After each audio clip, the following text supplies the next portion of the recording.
Pour marquer la Journée mondiale des télécommunications et de la société de l'information instituée par l'Union internationale des télécommunications UIT et célébrer cette année autour du thème « Donner des moyens d'action aux pays les moins avancés grâce au TIC ». Le Conseil national des télécommunications CONATEL a invité le mercredi 17 mai 2023 à l'Hôtel Royal Oasis toutes les parties prenantes du secteur.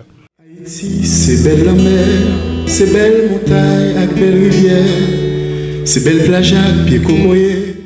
Au cours de cette célébration qui a réuni des cadres de l'administration publique, du CONATEL, de l'université, les opérateurs de télécommunications et professionnels du secteur, le CONATEL a présenté un ensemble de projets et de programmes en cours d'implémentation. La création d'un environnement est propice aux activités de télécommunications.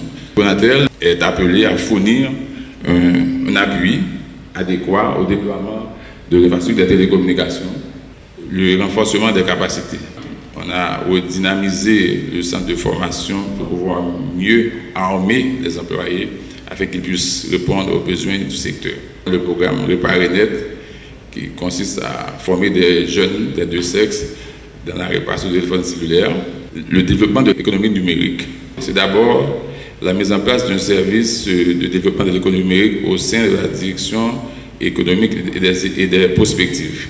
Il y a aussi la volonté du CONATEL d'encourager, de donner des incitations au développement de l'entrepreneuriat numérique.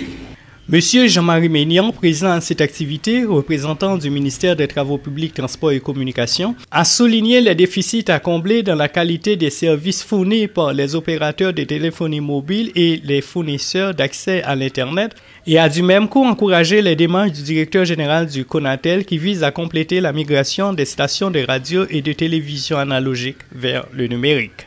Vous pouvez remarquer que la qualité des services offerts par les opérateurs a dégradé substantiellement. Pourquoi? Parce qu'ils n'ont pas les moyens d'affronter l'insécurité qui sévit dans le pays. Ils n'ont pas les moyens de pâtir à la pénurie de carburant qui sévit dans le pays, qui augmente ses coûts d'opération. Et c'est le consommateur qui en pâtit. Je salue l'enthousiasme de la nouvelle direction du CONATEL qui embrasse des questions importantes pour le secteur, qui voit les choses d'un autre œil.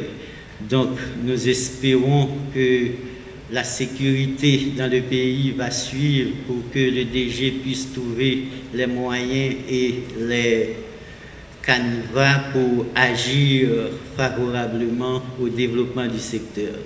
Et je souhaite beaucoup de courage et de succès au nouveau directeur général dans toutes ces entreprises. Le directeur général du CONATEL, l'ingénieur Jules Jean-Baptiste, pour sa part, a réitéré sa détermination à travailler pour que toute la population haïtienne ait accès aux services de télécommunication et puisse bénéficier des retombées des technologies de l'information et de la communication. Dans ce cadre, il a une nouvelle fois promis l'accompagnement du régulateur aux opérateurs de téléphonie mobile afin de pouvoir augmenter la pénétration mobile et du haut débit dans les zones reculées du pays. Le CONATEL, en tant que régulateur, est parfaitement conscient de sa mission et de cette réalité.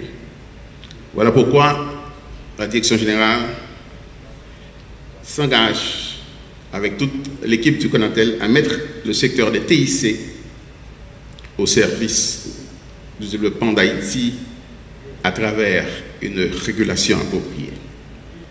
Développement de l'économie numérique, inciter les jeunes à créer des entreprises, à utiliser les réseaux pour faire du commerce, pour vendre leurs produits. Le CONATEL, qui après plusieurs consultations, a décidé de relancer le projet de migration numérique.